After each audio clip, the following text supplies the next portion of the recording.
কয়েকজন রাস্তার উপরে গাছ কাটতেছে, গাছ মানে ওই যে তাল গাছ, তারপরে খেজুর গাছ কাটা না, মানে গাছ চুরি করে কাটতেছে, পেয়েছে খাবে। আপনাদের এলাকায় কাটে নাকি? হ্যাঁ, যে গাছই হোক কাটতেছে। তা পুলিশ কয় গাছ কাটিস কে? কয় স্যার জনগণ। কি কয় স্যার? তা পুলিশ চিন্তা করলো জনগণের গাছ জনগণ কাটে, আমার কি, এই চালা গাড়ি।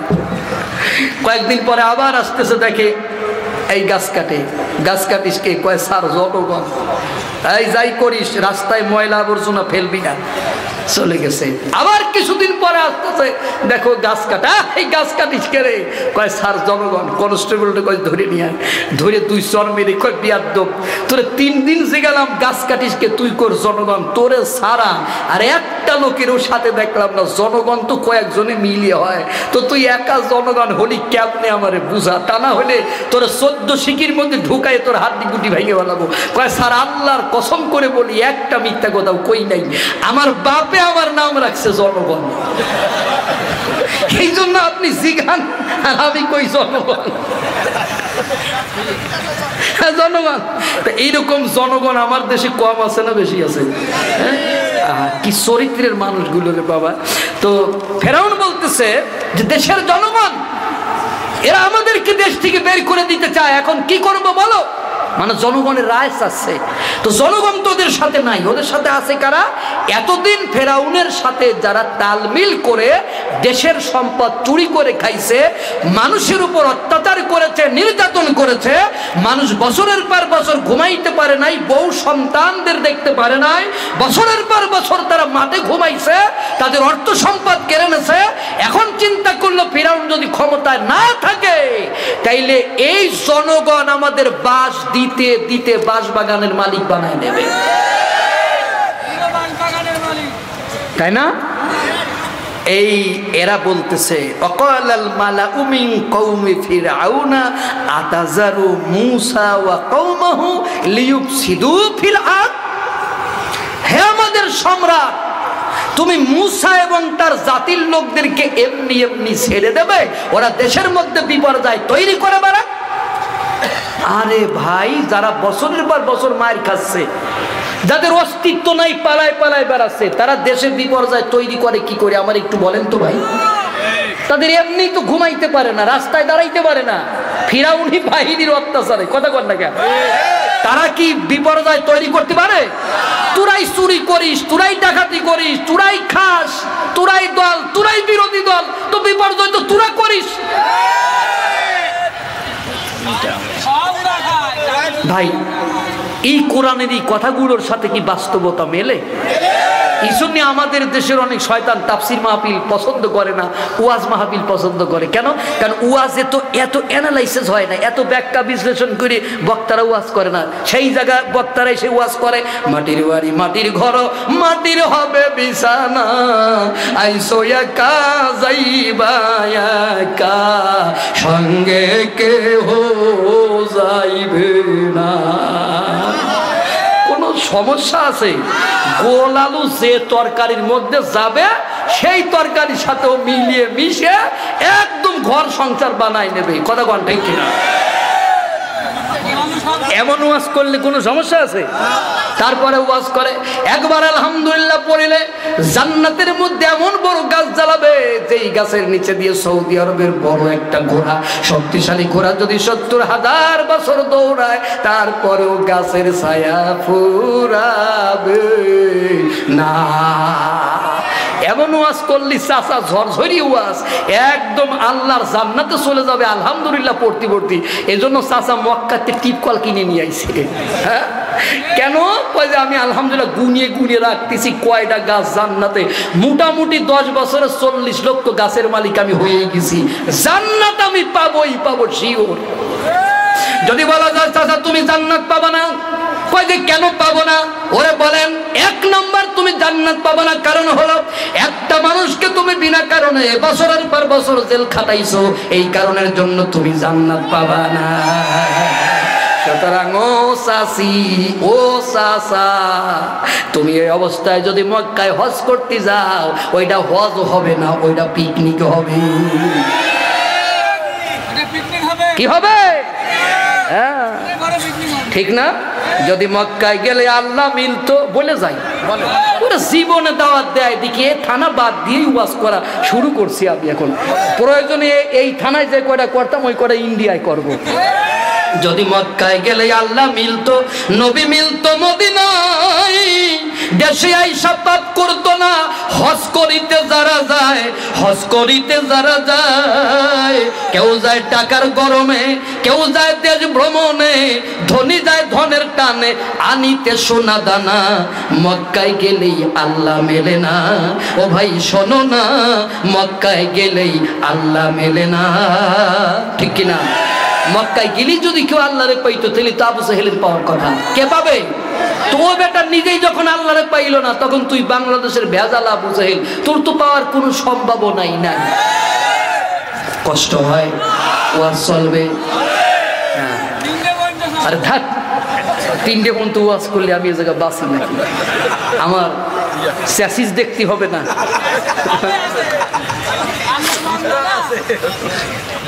না, আপনাদের যে ভালো লাগতেছে এটা ভালো কথা, কিন্তু এত ভালো লাগলে সমস্যা আছে।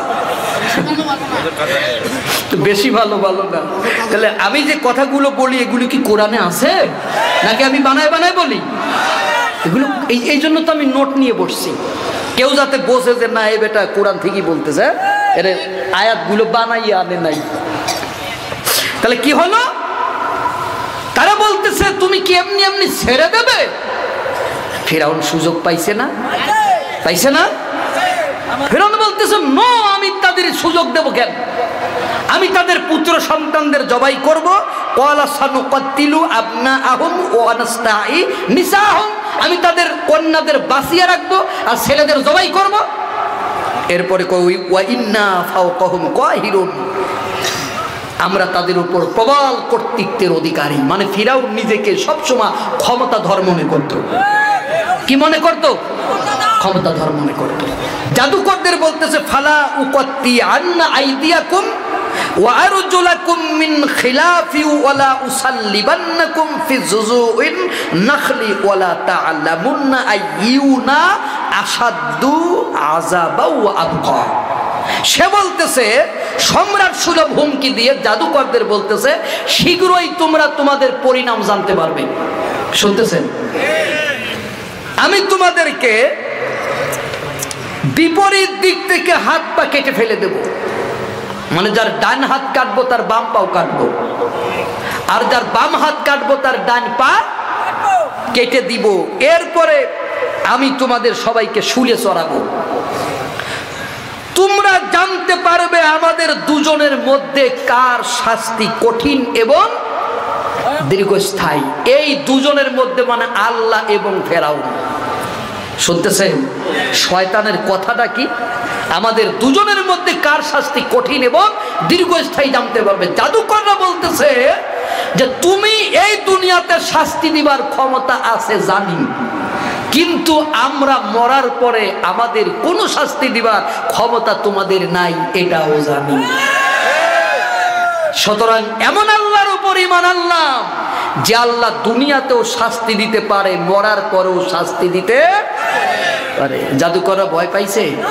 কেন ভয় পাই নাই?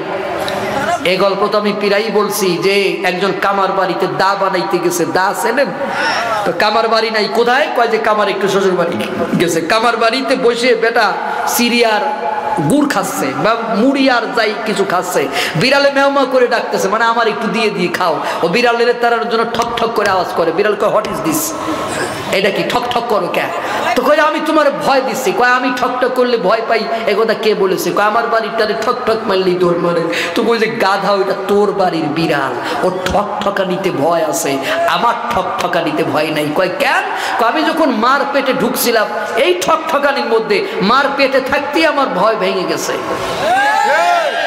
আমার মার পেটে থাকতে ভয় ভেঙে গেছে। আমি ডেলিভারি যখন হয়েছি এই ঠকঠকানির মধ্যে, আন্দোলন সংগ্রামের মধ্যে, ঠিক না? মানে তুই আমার ভয় দেখাস হারামখোর। এখন আমার বয়স বুড়ো, আমি ঠকঠকানিতে এখন আর ভয় তাই না। তুই কারে ভয় দেখাস? আমার একটি স্বপ্ন পূরণ করো, ও গো দয়াময়, তোমার পথে চলতে গিয়ে না পাই যেন ভয়, আমি তোমার কথা বলতে গিয়ে না পাই যেন ভয়। ঠিক না? এটা তো আমাদের বক্তব্য যে আমরা কাউকে ভয় পাই না আল্লাহ ছাড়া। বন্ধুগণ আমার, এরপরে মুসার জাতি জাদুকরদের অবস্থা দেখে মুসারে ডাকতে বলল, ক্বালু উযিনা মিন ক্বাবলি আন তা'তিয়ানা ওয়া মিন বা'দি মা জি'তানা। ও মুসা, তুমি আসার আগেও আমরা মার খাইছি, তুমি আসার পরেও আমরা মার খাচ্ছি, আমরা আর কতদিন মার খাবো? এইভাবে কি আমাদের মার খেতে হবে, জেল খাটতে হবে, ফাঁসির মঞ্চে যেতে হবে? আমরা রাত্রের পর রাত পালায় বেড়াবো আর কতদিন? শুনতেছেন? আহা, অলি কারা? আমাদের দেশে বর্তমান অলি হইল যাদের দরবারে বেশি গরু ছাগল যায় তারা অলি। এই বাপের দরবারে যাচ্ছে, এক হাতে গরুর দড়ি আর এক হাতে বিড়ি, আর মাইকে গান বাজতেছে, দেখে যারে মাঝু ভান্ডারি, দেখে যারে মাঝু ভান্ডারি, মিলাইছে প্রেমের খেলা, খাজা বাবা মারহাবা। খাজার দরবারে যাচ্ছে, এক হাতে গরুর দড়ি আর এক হাতে কি? অথচ হযরতে মুসার জাতি বলতেছে, ক্বালু উযিনা মিন ক্বাবলি আন তা'তিয়ানা ওয়া মিন বা'দি মা জি'তানা। আমরা কতদিন মার খাবো? আমরা কি এইভাবে সারা জীবন জেল খাটবো, ফাঁসির কাস্টে যাব? আমরা কি পালায় বেড়াবো আর কতদিন? হে মুসা, এই কথাই আল্লাহ বলতেছে, ওয়া কা'আইয়্যিম মিন নাবিয়্যিন ক্বাতালা মা'আহু রিব্বিউনা কাসীর ফামা ওয়াহানু লিমা আসাবাহুম ফিসাবিলিল্লাহি ওয়া মা দাউফু ওয়া মাস্তাকানু আল্লাহু ইউহিব্বুস সাবিরিন। আল্লাহ কয়, ও নবী, তুমি একটু মার খাচ্ছ, তোমার সাহাবীরা মার খাচ্ছে, এত টেনশন করো কেন, এত কষ্ট পাও কেন? তোমার পূর্বে অসংখ্য নবীরা এবং তাদের সাহাবারা, তার মানে আল্লাহর ওলিরা মিলে মিশে আল্লাহর পথে লড়াই করেছে। কি করেছে? আরো জোরে বল। এই লড়াই করতে গিয়া তারা অনেক বিপদ আপদের সম্মুখীন হয়েছে, মুসিবতের সম্মুখীন হয়েছে। এটা তারা মন মারা হয় নাই, হতাশ হয় নাই, শুনতেছেন, দুঃখ পায় নাই, বাতিলের সামনে মাথা নত। আল্লাহু ইউহিব্বুস সাবিরিন। এমন ধৈর্যশীলদেরকে, এমন ওলিদেরকে আল্লাহ ভালোবাসে। অথচ তুমি কোন জায়গার ওলি? কে তোমাকে ভালোবাসবে? কষ্ট হচ্ছে? আমি অলির সংজ্ঞা দিতেছি, অলি কারা ছিল। হ্যাঁ, তুমি খাজা বাবার দরবারে যাচ্ছ, এক খাজা তো সিলেটের মাটিতে শুয়ে আছেন, শাহজালাল রহমাতুল্লাহ আলী। তিনি সিলেটের মাটিতে আসছিলেন গৌড়া গোবিন্দর বিরুদ্ধে যুদ্ধ করার জন্য। আর আমার দেশে অনেক অলি আছে, তারা ভণ্ডদের সাথে মিলে গরু ছাগল খায়। ঠিক না বন্ধুগণ আমার?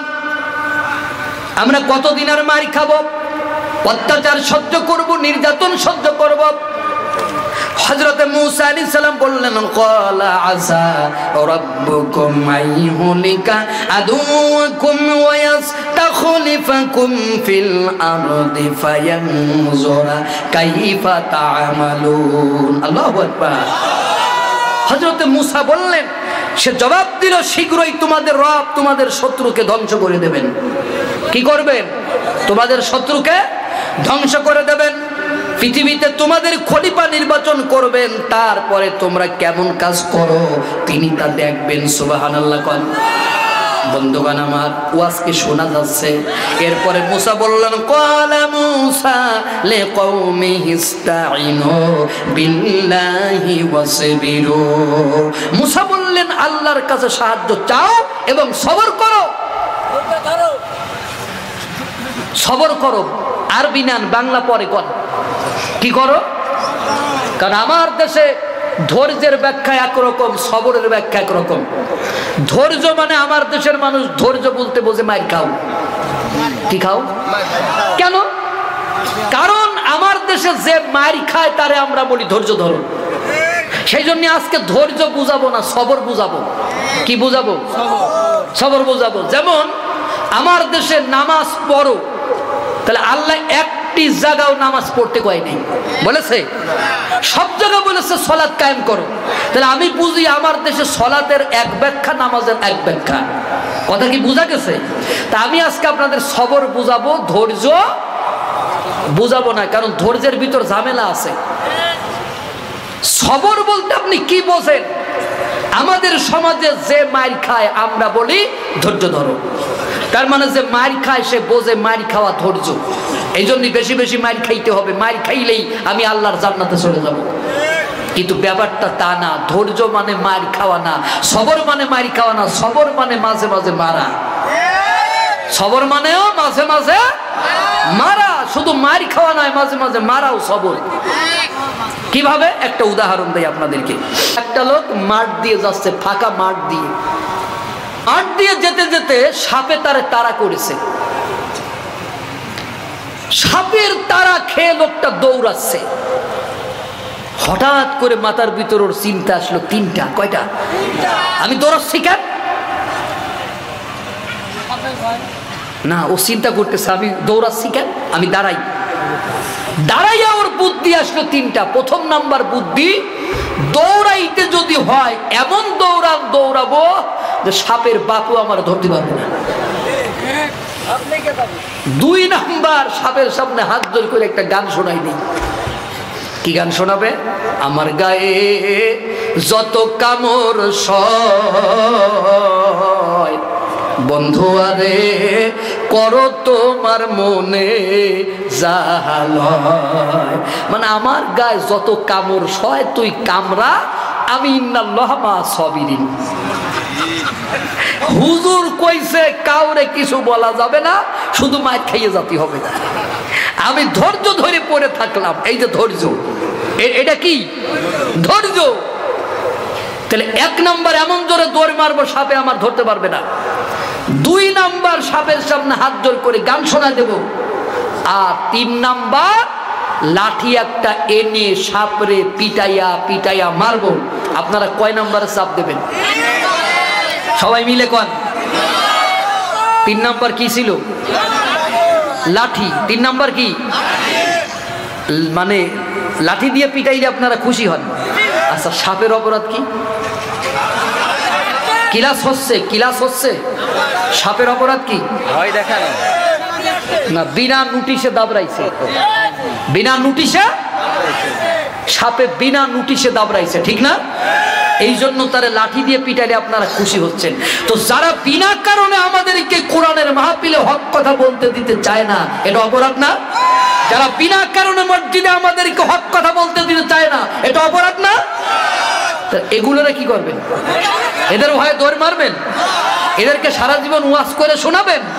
হে আমার ভাই সাহেব, এরকম ওয়াজ করে শোনাবেন? নাকি ওদের বিরুদ্ধে মোকাবেলা করতে হবে?